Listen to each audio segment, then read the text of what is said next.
Hello student, welcome to TSN 12th class. मैंने start कर रखा है हमारा जो चैप्टर स्टार्ट हो रखा है वो है government budget and the economy. इसका फर्स्ट पार्ट मैं अपलोड कर चुकी हूँ, उसके अंदर मीनिंग मैंने कंप्लीट किया है एंड ऑब्जेक्टिव ऑफ बजट का फर्स्ट पॉइंट मैं कंप्लीट कर चुकी हूँ।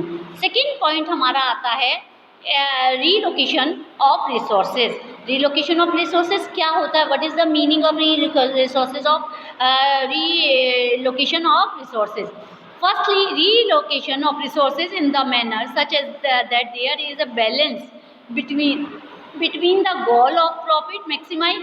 आपको पता है गवर्नमेंट अपने जो मैंने फर्स्ट पढ़ाया था आपको रीडिस्ट्रीब्यूशन ऑफ इनकम और वेल्थ का मैंने बताया था। सेकंड हमारा आ रहा है तो इसके अंदर ही बताया कि जिस ढंग से रिसोर्स होते हैं, जो गवर्नमेंट के जो रिसोर्सेज होते हैं, जैसे जिनसे हमें काम किया जाता है, उनको क्या किया जाता है, उनमें एक बैलेंस बनाया जाता है। उन बैलेंस से ये पता लगा जाता है कि हमारी उनको इस ढंग से बैलेंस किया जाएगा कि गवर्नमेंट का जो प्रॉफिट होगा वो मैक्सिमाइजेशन में आ जाए और जो प्रॉफिट हो वो बहुत ज़्यादा हो, जिसमें हमारी कौन कौन सी गुड्स आती हैं उसके अंदर क्लोथ्स, मोबाइल, कार, फूड, इन पे क्या किया जाता है, प्राइवेट गुड्स, इन सबको बैलेंस बनाया जाता है। और सेकंड हमारा ये बोलता है कि सोशल वेलफेयर भी हो, जिसमें क्या हो, रोड बने, पब्लिक पार्क बने, गवर्नमेंट एडमिनिस्ट्रेशन हो। ये सारा क्या है, जो रिसोर्सेज है गवर्नमेंट के पास वो इस ढंग से होने चाहिए कि वो पूरी तरह से प्रॉफिटेबल भी हो उनके लिए और एक सोशल वेलफेयर भी हो,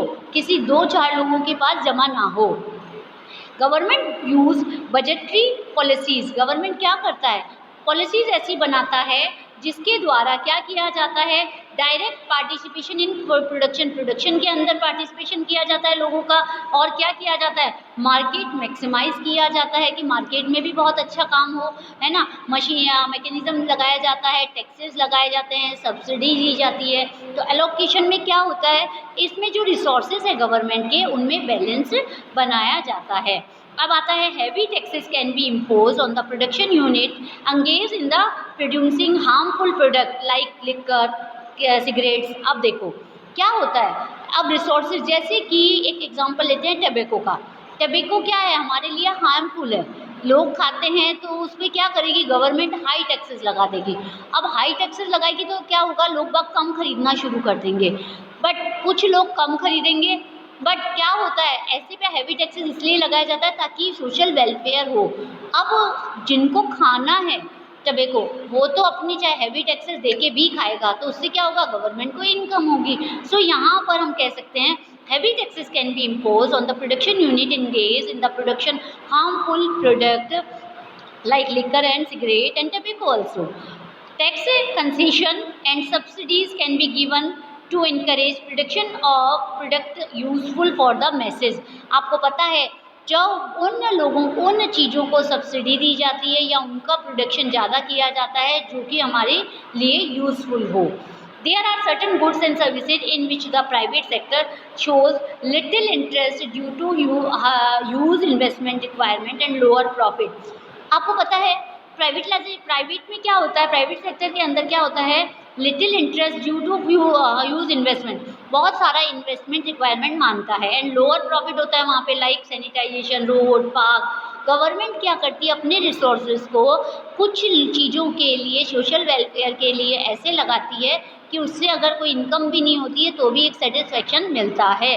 government can undertake the production of these goods and services, alternately it can encourage private sector bye. अब आपको पता है कुछ चीज़ें प्राइवेट सेक्टर में डल गई है, जैसे रेलवे। आपको पता है गवर्नमेंट को कहीं से इनकम नहीं होती तो क्या करती है, वो प्राइवेटलाइजेशन कर देती है, उन चीज़ों को प्राइवेट लोगों को दे देती है, जैसे सैनिटाइजर, रोड बनाने का काम है, पार्क का है। तो ये क्या है, ये प्रोडक्शन उन गुड्स एंड सर्विसेज का प्रोडक्शन है।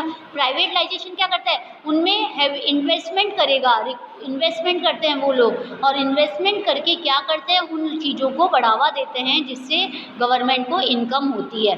क्या करेंगे, गवर्नमेंट ने एक टेंडर निकाल दिया कि ये चीज़ें आप ले लो और आप शुरू करो, और गवर्नमेंट क्या करते हैं, वो लोग गवर्नमेंट से खरीद लेते हैं वो चार्ज, और वो गवर्नमेंट को इनकम मिल जाती है। तो गवर्नमेंट का काम इनकम पाना है, उन्होंने अपनी इनकम ले ली और उस चीज़ से चाहे प्रॉफिट हो चाहे लॉस हो, गवर्नमेंट को प्रॉब्लम नहीं होती है।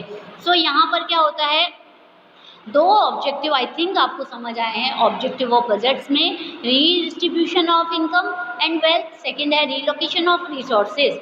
अब आता है थर्ड, आता है इकोनॉमिक स्टेबिलिटी। इकोनॉमिक स्टेबिलिटी क्या होती है? सबसे पहले मैंने पेंसिल से लिखा हुआ है इसे, प्राइस स्टेबिलिटी। प्राइस स्टेबिलिटी मतलब कि इकोनॉमी के अंदर एक प्राइस क्या होता है, ऊपर नीचे होता रहता है। तो गवर्नमेंट का मेन वर्क जो है, ऑब्जेक्टिव है, बजट बनाने का काम है कि इकोनॉमिक स्टेबिलिटी करे। सॉरी स्टूडेंट, थोड़ा गला ऐसा ही हो रहा है। Stability in the economy mean keeping fluctuation in general price level with in limit. आपको पता है प्राइस क्या होता है, बहुत ज़्यादा हाई हो जाते हैं, कई बार बहुत कम हो जाते हैं। तो हाई प्राइसेस को लिमिटेड रखने के लिए इकोनॉमिक स्टेबिलिटी ज़रूरी होती है। So government of the country is always committed to save the economy from business cycle। आपको पता है गवर्नमेंट क्या करती है, जो ट्रेड पॉलिसी होती है, इकोनॉमिक के जो फंक्शंस होते हैं, इकोनॉमिक साइकिल चलता है, उनसे कमिटेड होती है कि इकोनॉमी को बचाए रखे और ट्रेड पॉलिसीज ऐसी बनाए, व्यापार की नीतियाँ ऐसी बनाए कि उससे क्या हो, इकोनॉमिक स्टेबिलिटी रहे। इसके बाद government budget is a tool. वास्तव में एक टूल उनके पास, गवर्नमेंट के पास क्या है, गवर्नमेंट के पास है government budget is a tool. Tool मतलब एक उनके पास एक टूल है, एक जिसे कहते हैं ना, काम करने का शस्त्र है, टू प्रिवेंट इकोनॉमी, उसे इकोनॉमी को बचाना फ्रॉम इन्फ्लेशन और डिफ्लेशन। लास्ट वीडियोस अगर आप लोगों ने देखे हैं उनके अंदर मैंने इन्फ्लेशन और डिफ्लेशन बहुत अच्छी तरह से समझाया है, जो कि मनी सप्लाई से डिपेंडेड है।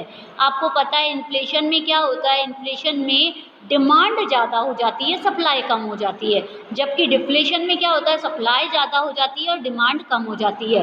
अब आपको इसके अंदर मैं फिर लिख रही हूँ, स्टूडेंट अच्छी तरह से समझ लीजिएगा कि इन्फ्लेशन के अंदर हमारी डिमांड होती है वो ग्रेटर देन सप्लाई होती है, जबकि डिफ्लेशन के अंदर हमारे क्या होती है, सप्लाई ज़्यादा होती है, डिमांड कम होती है। सो यहाँ आपको समझ आ जाएगा कि जब डिमांड ज़्यादा है किसी चीज़ की तो क्या होता है, लोगों के पास खरीदने की क्षमता ज़्यादा होती है, उनके पास मनी पैटर्न ज़्यादा होता है। जब मनी ज़्यादा है तो क्या होता है, इन्फ्लेशन, प्राइसेस, जब डिमांड ज़्यादा है किसी चीज़ की तो क्या होगा, प्राइसेस हाई हो जाएंगे, और प्राइस हाई होने पे क्या होगा, और ऐसी में महंगाई बढ़ती है।